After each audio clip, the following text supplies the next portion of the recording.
Colonel Jessica Hayes stood at the Pentagon's observation window, watching the Zarkak ships darken the morning sky. Their mile-long vessels hung like obsidian daggers above Washington, D.C., casting long shadows over the National Mall. The alien warship's design spoke of function over form. No smooth curves or aesthetic choices, just brutal, angular efficiency. They're positioning another dreadnought over the Atlantic, Major Tom Bradley reported, handing her a tablet displaying real-time satellite footage. That makes 15 capital ships in low Earth orbit. Hayes nodded, her expression carefully neutral despite the cold knot forming in her stomach. The Zarkaks had arrived 3 days ago, broadcasting their demands in perfect English. Earth could either join their empire as a protectorate or face immediate military action. Their ambassador had graciously granted humanity 48 hours to consider the offer. "The delegation's arriving," Bradley said, straightening his uniform. "Joint Chiefs want us in the secure conference room." The walk to the conference room was tense. Military personnel rushed through the corridors, their usual professional calm tinged with an edge of urgency. Hayes had served in 3 combat zones, but this was different. Today, they weren't just representing the United States, they were representing the entire human race.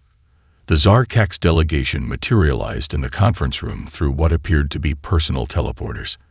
Their tall, angular forms towered over the assembled human officials. Ambassador Kvex, distinguishable by his elaborate ceremonial armor, stepped forward. Behind him, military advisor Sexton carried himself with the unmistakable bearing of a career soldier. "We trust you've had sufficient time to consider our generous offer," Kvex announced, his translator device giving his words an artificial smoothness. General Morrison, chairman of the Joint Chiefs, leaned forward. "We have questions about your military intentions and protocols." Sexton made a sound that might have been a laugh. "Protocols? Your species barely manages spaceflight. What could you possibly need to know about advanced warfare?" Hayes felt her jaw tighten, but maintained her professional demeanor. She activated the room's holographic display, showing footage from the latest joint military exercises. "We'd like to demonstrate our current defensive capabilities." The display showed M1F5 Abrams tanks maneuvering through complex terrain, Marine expeditionary units conducting amphibious landings, and Army Rangers executing urban warfare drills. Hayes watched Sexton's expression shift from mild amusement to outright condescension. "How quaint," the military advisor remarked. "You still fight on the ground, like primitives." Bradley stepped forward, pointing to the urban warfare footage. "Our forces are highly adapted to crawling in the dirt," Sexton interrupted. "The Zarkak's empire won its wars through orbital supremacy and energy weapons. We haven't engaged in primitive surface combat in over 3 centuries. Hayes noticed something then, a detail that sent a slight smile tugging at the corner of her mouth. The Zarkaks wore no personal armor below their waists. A species that had abandoned ground combat would see no need to protect against low attacks. Ambassador Kvex raised a hand, his gesture remarkably human-like. "Perhaps a demonstration would illuminate our point. We will launch a ground invasion of your choice of territory. Show us your surface combat prowess." The room fell silent. Hayes exchanged glances with Bradley, both recognizing the opportunity being handed to them. The aliens' arrogance was leading them to make their first major tactical error. "You're suggesting," General Morrison said carefully, "that we engage in ground combat rather than orbital bombardment." "It will be educational for your species," Sexton said. "You'll understand true military superiority when you see our forces in action. We'll even restrict ourselves to ground units. No orbital strikes. It should make the lesson more personal." Hayes stepped forward. "We accept these terms. Ground combat only, no orbital weapons." The Zarkak's delegation seemed pleased by humanity's naivety. As they prepared to depart, Sexton approached Hayes directly. "Colonel, I look forward to accepting your personal surrender. I suggest you study our victory over the Krix Federation. They too believed in the superiority of surface warfare. After the aliens teleported away, Bradley turned to Hayes. They really have no idea, do they? No, Hayes replied, already mentally composing orders for Earth's combined military forces. They don't understand that humans have been perfecting the art of killing each other on the ground since we figured out how to pick up rocks. The cold knot in her stomach had been replaced by a fierce anticipation. The Zarkax Empire was about to learn why you don't challenge humans to the one form of combat they had been practicing for their entire history. Lieutenant James, Mad Dog, Murphy crouched behind a burned-out M1F5 Abrams tank, letting the Zarkax reconnaissance drones get a good long look at the devastation around him. The staged battlefield in the Nevada desert was a masterpiece of military deception. Outdated equipment, obviously ineffective defensive positions, and deliberately primitive communication systems were scattered across the landscape. Drones are eating it up. Master Sergeant Emily Cooper's voice crackled through his buried quantum communicator. The real comm unit, not the decoy radio antenna they'd set up. Their scan patterns show they're focusing on the dummy ammunition dumps. Murphy grinned beneath his outdated helmet. How's our favorite alien military advisor responding? Zex-10's ship just transmitted a massive data burst to their fleet. Pretty sure our little show here is going straight into their battle planning algorithms. The lieutenant glanced at his wrist display, carefully shielded from aerial observation. Across the globe, similar scenes were playing out. The Chinese military was parading last-generation tanks through the Gobi. Russian forces were conducting desperate drills with unshielded vehicles in the Urals.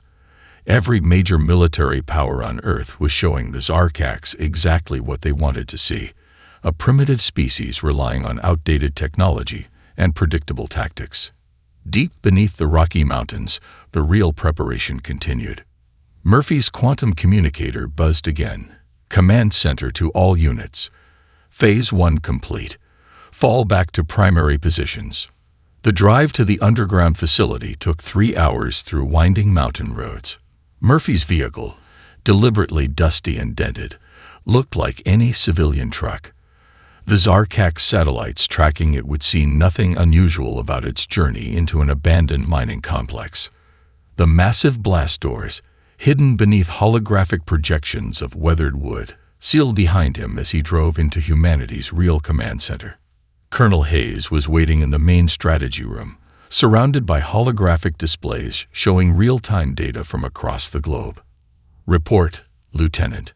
The Zarkax took the bait, ma'am. Their drones recorded everything we wanted them to see. Their battle computers must be calculating a 99.9% victory probability right about now. Hayes nodded, turning to face the assembled military leaders from 24 nations. The displays showed similar reports flooding in from every continent. The Zarkax were building their invasion strategy on a foundation of carefully crafted lies. "Show me what we really have," she ordered. Master Sergeant Cooper stepped forward, activating a secure holographic display.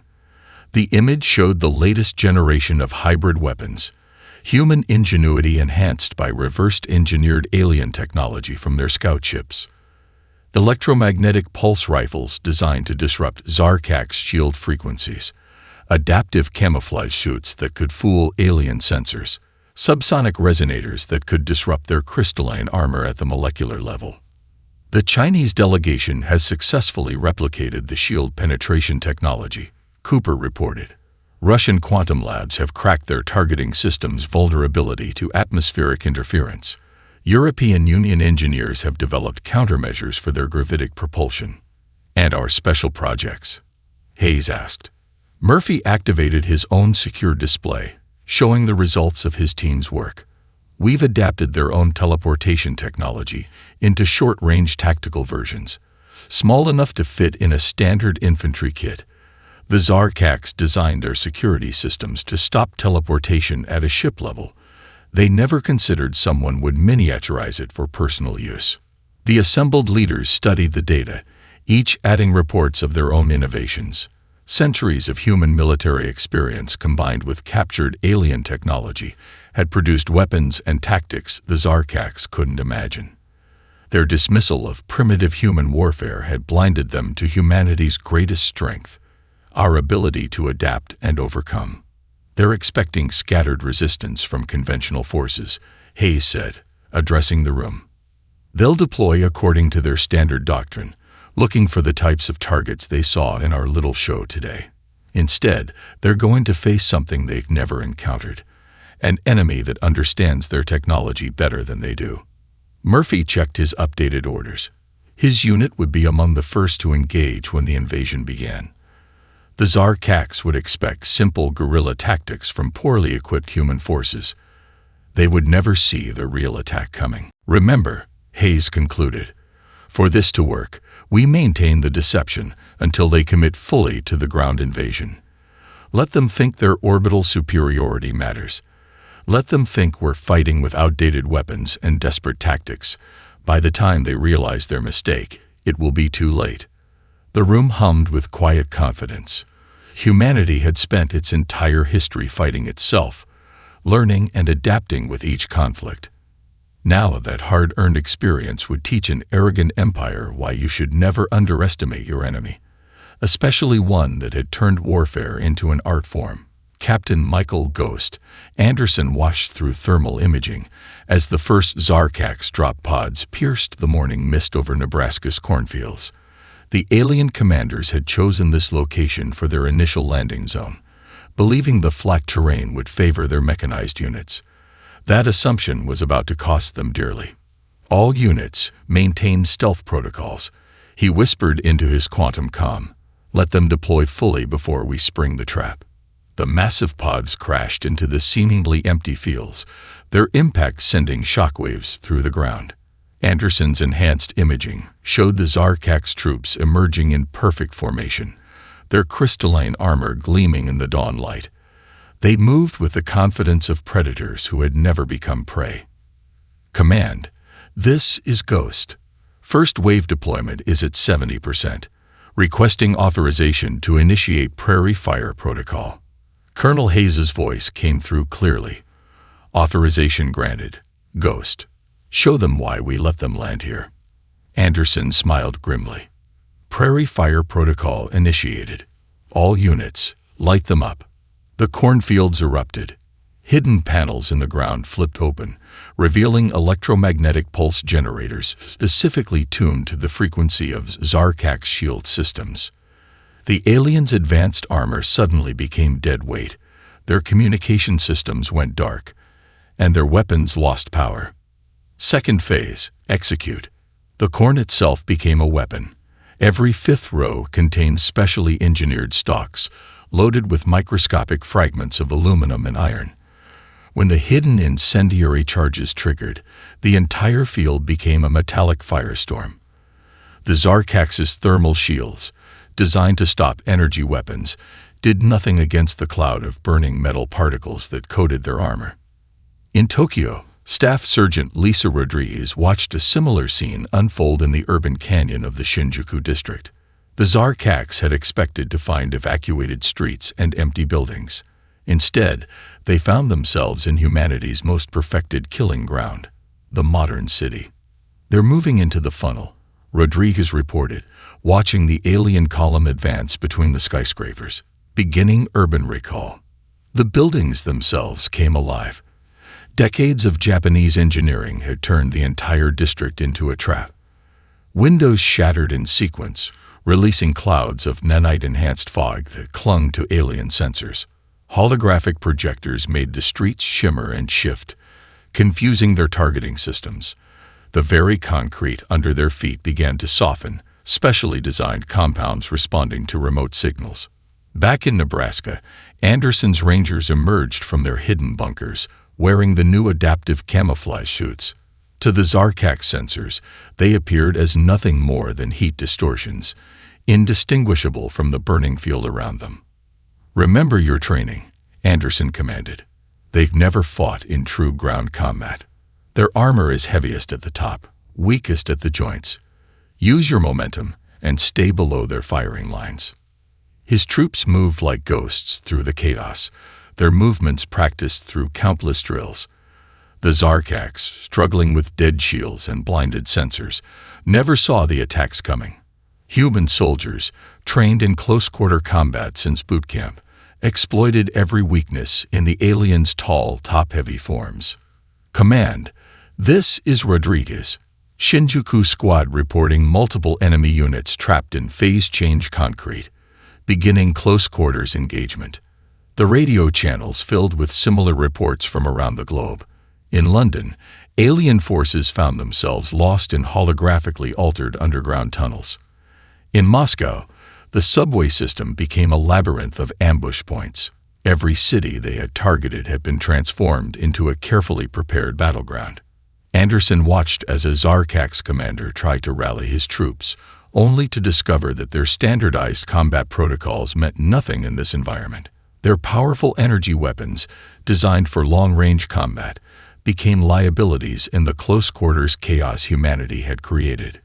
Ghost to command. First wave is completely neutralized. Minimal casualties on our side. The enemy's retreat is disorganized. Excellent work, Ghost, Hayes responded. All global units report similar success. The Zarkaks are pulling their forces back to secondary landing zones. Anderson looked over the battlefield, where shell-shocked alien soldiers were being efficiently disarmed and captured by his rangers. The cornfield still burned with metallic fire, casting strange shadows over the defeated invasion force. They'll adapt, he warned. Next wave will be more cautious. Let them adapt, Hayes replied, and he could hear the grim satisfaction in her voice. We've been adapting to warfare for 10,000 years. They've got a lot of catching up to do. Around the world, humanity's forces prepared for the next wave, knowing that this was just the beginning. The Zarkaks had started this war expecting an easy victory over primitive natives. They were about to learn just how primitive humanity wasn't. Colonel William Bill Parker watched the Zarkaks Walker units emerge from their second-wave dropships, each machine standing 6 stories tall and bristling with energy weapons. The aliens had learned from their first defeat and were now deploying their heavy armor. Too bad they hadn't learned enough. All units, execute Operation Gulliver, Parker ordered through the quantum comm. Remember your training, just like David and Goliath. Folks. The massive walkers advanced across the Colorado Rockies, their footsteps shaking the ground. Their energy shields glowed brilliantly against the morning sky, designed to repel any attack. The Zarkak's commanders, safely ensconced in their command modules, were confident that this time, human resistance would be crushed. Lieutenant Sarah Hivoked Thompson's voice crackled over the comm. Mountain team in position. Permission to begin Phase 1. Execute, Parker commanded. The mountain slopes came alive with movement. Camouflaged panels flipped open, revealing hundreds of modified electromagnetic pulse generators. But unlike the first wave, these weren't meant to disable shields. They were calibrated to create specific harmonic frequencies in the ground itself. The walkers' first indication that something was wrong came when their forward units began to sink. The supposedly solid rock beneath their feet had been transformed into a semi-liquid state by the resonating frequencies. Their heavy weight, once an advantage, became their downfall, literally. Now for Phase 2, Parker ordered. Show them why humans never rely on just one type of weapon. Modified A-10 Thunderbolt IIIs screamed out of hidden mountain hangars, their traditional GAU-8 cannons replaced with salvage Zarkak's gravity pulse weapons. The aliens had never considered using their own technology in such a crude, direct manner. The Walker shields, calibrated to stop energy weapons, did nothing against their own repurposed technology. This is Havoc, Thompson reported. My teams are beginning their motorcycle runs. Those Walker joints are looking mighty vulnerable from down here. Parker watched through his binoculars as Thompson's raiders emerged from hidden tunnels on their modified dirt bikes. Each vehicle was equipped with a grappling system that fired molecular bonding tethers, another gift from reversed-engineered alien tech. The riders weaved between the walkers' legs, their tethers wrapping around joints and vulnerable points. In the command center, Colonel Hayes monitored similar battles across the globe. "Status report, Parker." "The enemy's learning," he replied, watching a walker try to adapt to the terrain by engaging its emergency gravitic lifts. "But they're learning the wrong lessons. They keep trying to make their standard tactics work instead of developing new ones." A series of explosions lit up the mountainside as the walker units triggered hidden thermobaric mines. Their shields flared uselessly. The weapons had been placed weeks ago, already inside their defensive perimeter. "Third wave incoming," Hayes warned. "They're deploying their elite shock troops via drop pods. Looks like they're finally taking us seriously." Parker smiled grimly. "About time. Thompson, show them why we call you Havoc." Thompson's raiders had already disappeared back into their tunnel network, only to emerge behind the Zarkak's landing zones. Their bikes now carried modified sonic weapons that exploited a critical flaw in alien armor. Its crystalline structure resonated at specific frequencies. "Music time," Thompson announced. The raiders activated their sonic weapons, and the air filled with a sound just below human hearing range. The aliens' crystalline armor began to vibrate, then crack, then shatter completely. The Zarkak's commanders watched in horror as their supposedly invincible shock troops fell to pieces, their armor disintegrating around them. They had never considered that humans would think to analyze the molecular structure of their equipment. "Enemy forces are retreating to their dropships," Parker reported. "They've lost 40% of their walker units and nearly all of their shock troops." Reading massive energy signatures from orbit, looks like they're considering breaking the no-orbital weapons agreement. "Let them try," Hayes responded. "That's when we show them what we've done with their teleportation technology." "Speaking of which, how's Project Grasshopper coming along?"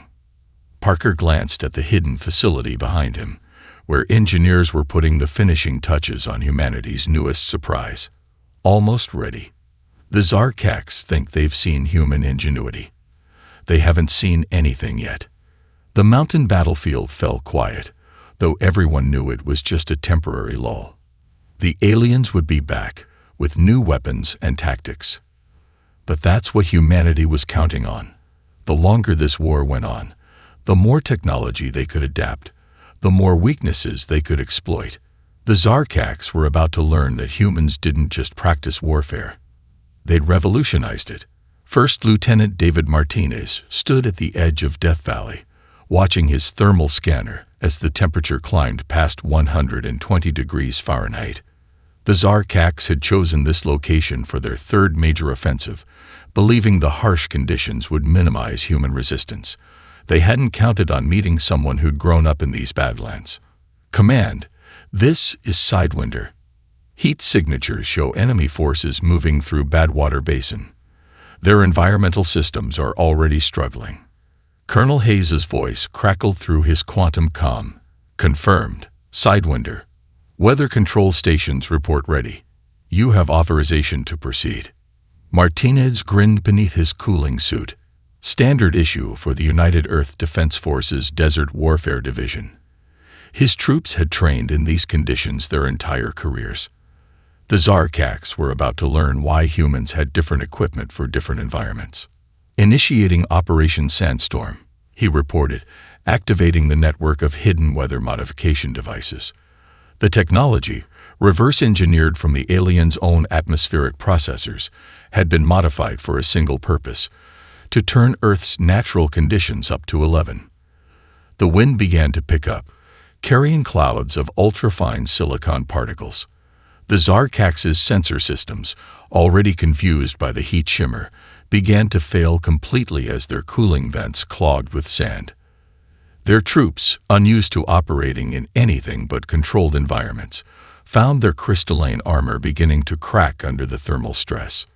Meanwhile, in the Siberian wilderness, Captain Rebecca Storm Williams was teaching the aliens another lesson about Earth's weather. Her forces had lured a Zarkak's mechanized division into the taiga, where the temperature sat at -40, a point where Fahrenheit and Celsius met in frigid agreement. "Target force is entering the ice field," her scout reported. "Their gravitic drives are generating the heat signature we expected." Williams nodded, watching through her enhanced optics. The aliens' advanced propulsion systems were working against them, their waste heat melting the carefully prepared ice sheets beneath their vehicles. They never considered that humans would use their own technology's heat signature as a weapon. "Trigger the methane pockets," she ordered. Across the frozen landscape, hidden charges detonated, releasing pockets of trapped methane gas. The heat from the alien vehicles ignited the gas, creating a chain reaction that turned the frozen ground into a series of explosive traps. Back in Death Valley, Martinez watched as the sandstorm reached its peak intensity. His troops, moving through pre-prepared underground tunnels, emerged behind the struggling alien forces, their modified sonic weapons, tuned to the exact frequency that would resonate with sand-clogged armor, turned the desert itself into shrapnel. This is Sidewinder. Enemy forces are in full retreat. Their environmental suits are failing completely. Permission to deploy the flash flood protocol. Granted, Hayes responded. Show them why we spent 3 months mapping the underground aquifers. Hidden pumps roared to life, forcing pressurized water through ancient underground rivers. The dry valley floor suddenly split open as torrents of water burst upward, catching the retreating aliens in a deadly crossfire of water and sand. Their heavy equipment, designed for the vacuum of space, became deadly anchors in the rapidly forming mud. In Siberia, William's forces had surrounded the trapped Zarkak's division. The aliens' attempts to call for reinforcements failed as the extreme cold crystallized their communication arrays. Command, this is Storm. We've captured intact examples of their cold weather failure points. Engineering teams are moving in for analysis. Hayes' satisfaction was clear in her voice. Excellent work, both of you. The Zarkaks are pulling back globally. Their command structure is in chaos. Apparently, they never considered having different tactical approaches for different environments.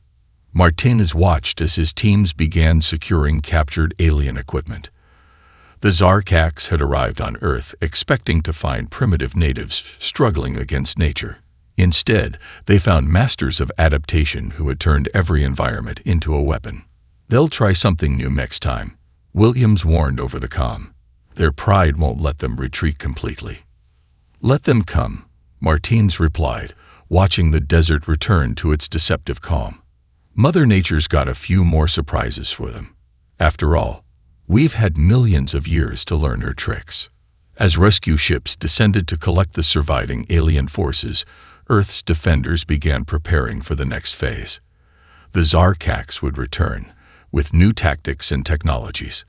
But they would never match humanity's greatest weapon, our ability to turn any environment, any condition, any challenge into an advantage. After all, Earth hadn't just shaped our weapons and tactics, it had shaped our very evolution. Major Alexandra Fox Harrison crouched in the darkness of the Mammoth Cave system, her enhanced vision showing the complex network of tunnels stretching for miles in every direction. The Zarkaks had finally realized that surface attacks were suicide. Now they were trying to strike from below, using their advanced mining technology to create underground bases. They thought they were being clever. They were wrong. All teams check in, she whispered into her quantum comm. The responses came back in quick succession, each team of tunnel runners positioned perfectly throughout the cave system. Contact. Private First Class Kevin Mole O'Brien reported from his forward position. Enemy mining units approaching through the limestone layer. They're using sonic drills, pretty loud for a supposed stealth approach. Harrison smiled in the darkness. The aliens still hadn't figured out the humans had been fighting underground since before they'd invented writing. Every mine shaft, every subway tunnel, every cave system on Earth had been mapped, prepared, and weaponized. Remember your training, she transmitted to all units. They're used to operating in straight lines and perfect tunnels. Show them why that's a mistake down here. The first Zarkak's mining machine broke through into the natural cave system, its powerful lights cutting through the darkness. The alien troops that followed moved with obvious discomfort, their tall frames ill-suited to the low ceilings and narrow passages. Now, Harrison ordered. The cave came alive with movement. Hidden panels in the rock face slid aside, revealing modified electromagnetic pulse generators. But these weren't designed to disable equipment. They were tuned to the exact frequency that disrupted the aliens' inner ear equivalent, destroying their sense of balance. The effect was immediate. The Zarkak's troops stumbled, their sophisticated targeting systems useless as their own bodies betrayed them. In the confined space, their advanced weapons became unwieldy liabilities. Second phase, Harrison commanded. O'Brien, show them your specialty. O'Brien's mining background had proved invaluable in preparing the battlefield. Strategic support pillars, seemingly crucial to the cave's stability, had been rigged with precision charges. As the alien forces pushed forward, he triggered them in sequence. The cave didn't collapse. That would have been too crude. Instead, specific sections shifted and settled, sealing some passages and opening others. The Zarkaks found their carefully plotted escape routes disappeared, replaced by twisting tunnels that led deeper into the earth. "They're moving into the water table section," reported Sergeant Sarah Mitchell, her voice carrying the calm precision of a veteran cave diver. "Permission to initiate flood protocol." "Granted," Harrison replied. "Let's see how their equipment handles a little moisture." The sound of rushing water filled the comm system as hidden reservoirs were released. The aliens' energy weapons, devastating on the surface, became dangerous to their own users in the flooded tunnels. Their communication systems, designed for the clarity of space, degraded in the mineral-rich groundwater. Multiple enemy units showing signs of claustrophobia, O'Brien reported with grim satisfaction. Their psych profiles suggested they'd have trouble with enclosed spaces, but this is beyond our projections. Harrison watched through her tactical display as alien troops began to panic. The Zarkaks, evolved on a planet of open plains and raised in the vast emptiness of space, were experiencing true enclosed spaces for the first time. The darkness, the constant dripping of water, the feeling of millions of tons of rock pressing down from above. It was breaking them psychologically. "Command, this is Fox," she reported. "Enemy forces are retreating in disorder. Their mining equipment is abandoned.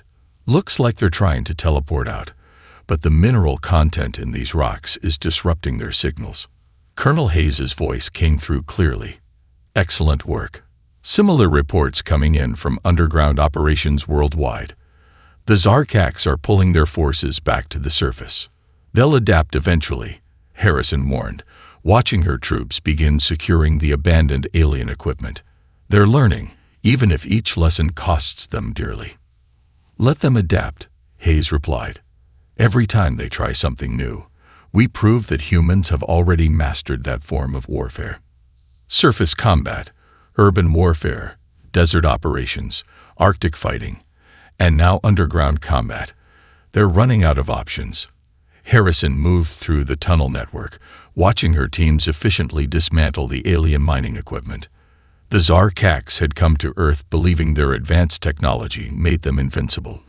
Instead, they were learning that humanity's greatest weapons weren't their tools or machines, but their experience, adaptability, and indomitable will to survive. "All units, begin Phase 3, she ordered. "Let's remind them why humans have ghost stories about things that live in the dark underground." Colonel Ryan Chaos Matthews studied the holographic display of the Amazon rainforest, watching the Zarkaks forces attempt their most desperate gambit yet. Their entire remaining ground army had concentrated in one location, hoping that sheer numbers would overcome human tactical advantages. The alien commanders had gathered their best remaining units for one final push. "Perfect. All command units, execute Operation Bookworm," Matthews ordered through the quantum comm. "Let's show them why humans write so many books about military strategy." Lieutenant Commander Ashley, Jungle Ghost, Ramirez's voice crackled through. "Sir, enemy forces are advancing exactly as predicted. They're following Sun Tzu's classic death ground strategy, pushing their troops into a position where they must fight or die." "Ironic," Matthews replied. "They downloaded our military history, but didn't understand it. Initiate Phase 1. The jungle came alive. Months of preparation had turned the entire Amazon basin into a massive strategic weapon. Engineered plants, developed using modified Zarkak's genetic technology, began releasing targeted spores that clogged the aliens' breathing filters. Their automated targeting systems, already struggling with the dense foliage, went haywire as millions of heat signatures appeared from the bioengineered flora. Command: this is Jungle Ghost. Enemy frontline units are attempting to burn through the vegetation. Permission to show them why that's a mistake. Granted. Release the swarmers. Ramirez's teams activated their newest weapons, microscopic drones modeled after Earth's insects. The Zarkax's energy shields, designed to stop conventional attacks, did nothing against the tiny machines that infiltrated their equipment through cooling vents and maintenance ports. On the command ship above, military advisor Zextan watched in horror as his ground forces' communications dissolved into chaos. Each unit reported different hallucinations, their sensor systems compromised by the humans' insidious attack methods. Impossible, he muttered, watching elite shock troops break formation and flee from threats only they could see. They're nothing but primitives. How are they doing this? The answer came in the form of a transmitted message, a complete breakdown of his own tactical doctrine, with annotations showing every flaw and weakness. The humans hadn't just studied their enemy, they had understood them better than they understood themselves. Back in the jungle, Matthews watched the Zarkak's command structure collapse in real time. Phase 2. All units. Show them why we spend so much time practicing psychological warfare. Hidden speakers throughout the jungle began broadcasting on frequencies that resonated with the aliens' neural patterns. The sound was barely perceptible to human ears, but to the Zarkaks, it triggered their deepest evolutionary fears. Their ancestors had evolved as prey species on their homeworld, and humanity had found the key to unlocking those primitive terrors. Sir, Ramirez reported, we're seeing mass surrenders in sectors 7 through 12. Enemy officers are being overwhelmed by their own troops trying to escape the jungle. Matthews nodded grimly. Maintain containment. Don't let them reach their extraction points. Time to show them the true meaning of shock and awe. The final phase began. Every tree, every plant, every inch of ground that the Zarkaks had dismissed as primitive wilderness revealed its true nature. Camouflaged weapon systems emerged from beneath artificial bark. Hidden bunkers opened to release human strike teams equipped with captured and modified alien technology. Command: this is Matthews. The enemy's entire ground force is either captured or in full retreat. Their command ship is attempting emergency teleportation of surviving units. Colonel Hayes's voice carried a note of satisfaction. Let them run. Every soldier they evacuate will spread the word. Humanity didn't just defeat them. We rewrote the book on warfare while doing it. In orbit, Zextan faced the ultimate humiliation, sending a surrender request to the very primitives he had dismissed months ago. His screen filled with images of his defeated army, his shattered doctrine, and the humans who had accomplished the impossible. How? He demanded in his final transmission. How did you defeat our superior technology? Matthew's reply was simple. We didn't need superior technology. We had something better.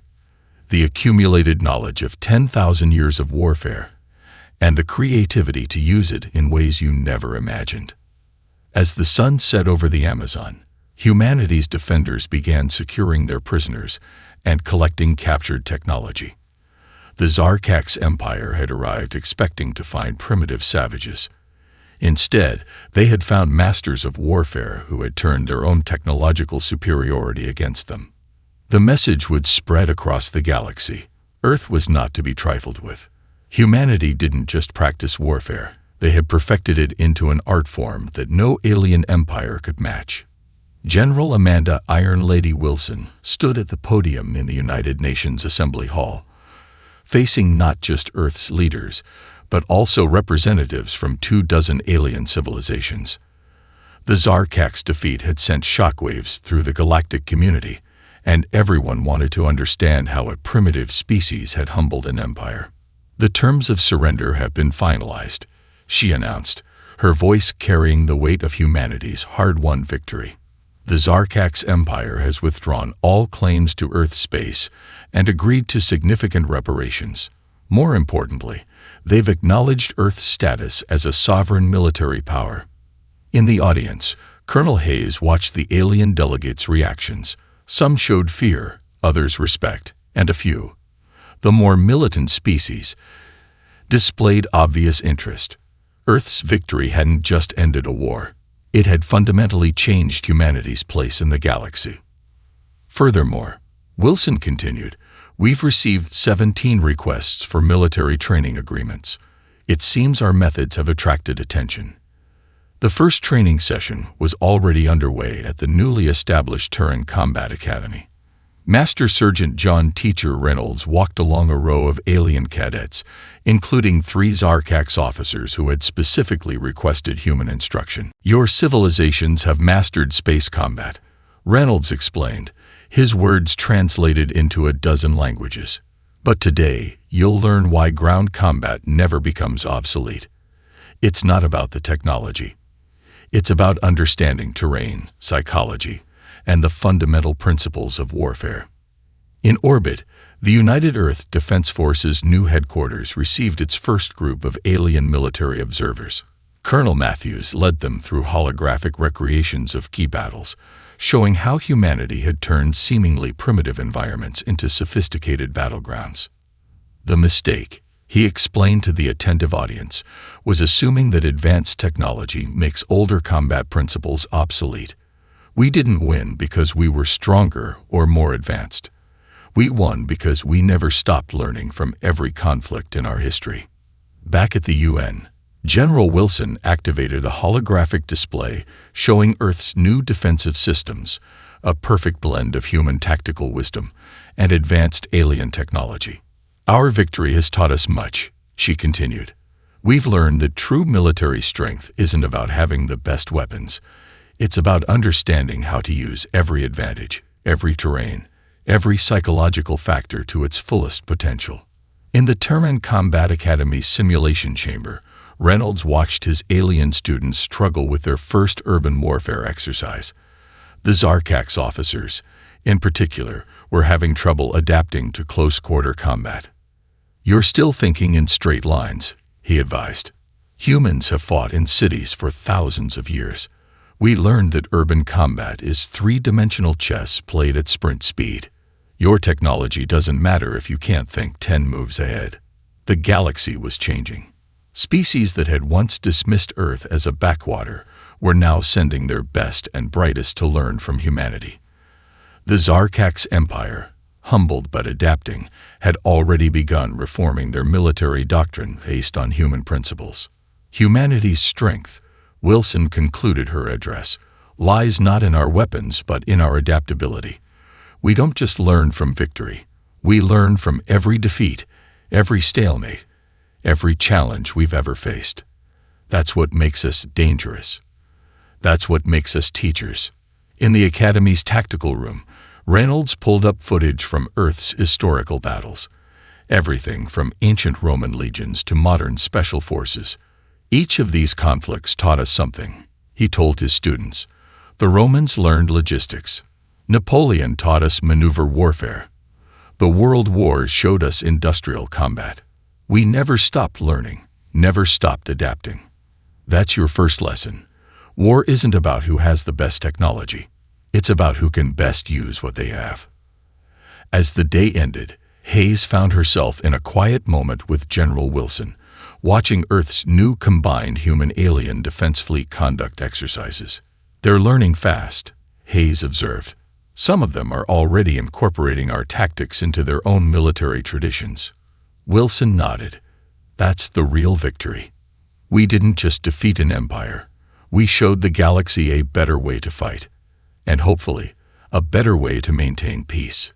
The sun set over the Turan Combat Academy, where future generations of warriors, both human and alien, would learn the lessons that Earth had paid for in blood and courage.